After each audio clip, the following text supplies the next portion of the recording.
Hello, Faith Community. If you don't know me, I'm Josh, and this is my wife, Lauren. And we just wanted to take an opportunity today to talk with you about what we as a church are going to do in light of the evolving situation with COVID-19, otherwise known as the coronavirus. You know, we find ourselves in unique and interesting times, and it's amazing to witness how quickly things are shifting and developing.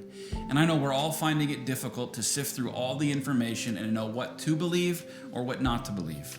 But here's what I do know. I have a great sense of peace through all of it, and I really believe that God has positioned us to thrive in the midst of this evolving situation. Over the next few weeks, and potentially longer, we'll have the distinct opportunity to think differently, to be creative in the ways we continue to fulfill our mission as the church. After seeking wisdom from local authorities and heeding the precautions of the federal authorities and agencies, we've decided to make the decision to move all Sunday services online through the end of March. And beginning this week, we'll also be suspending all Wednesday night services and groups through April 1st. So what will that look like? Well, we'll be hosting and providing Sunday services as well as content for Faith Student Ministries and Faith Kids via online services like social media and other tools. As we solidify the process later this week, we'll send you all the details about how to access those resources. So be watching social media and the app.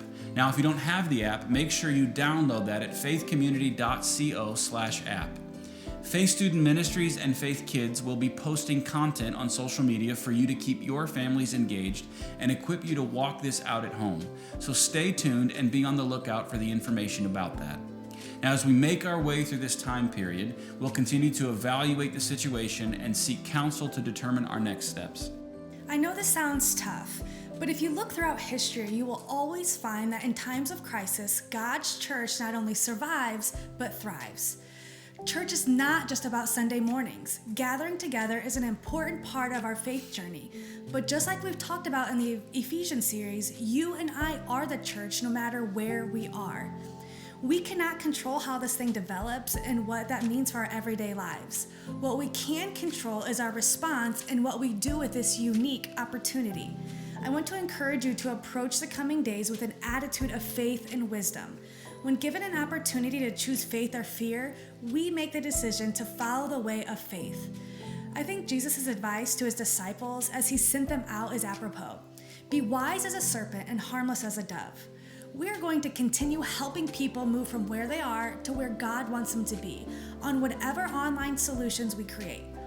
At your kitchen table, at the grocery store when the lines are long and the supplies are low, at the doctor's office, on social media via text messages and emails and phone calls.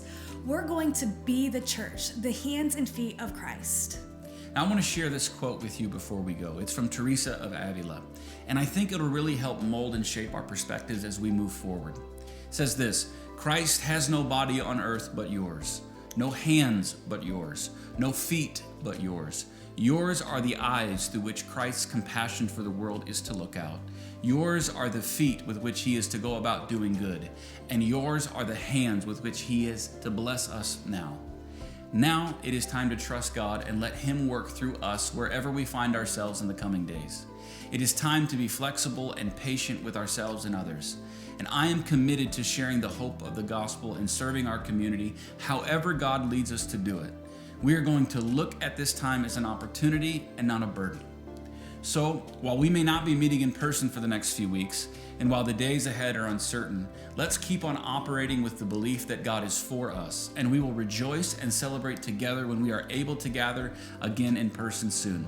He is making a way, and his faithfulness will endure. Now, it is an honor for Lauren and I to serve alongside of you as your pastors, and we will update you as soon as we know more about Church Online and how all of this is going to work.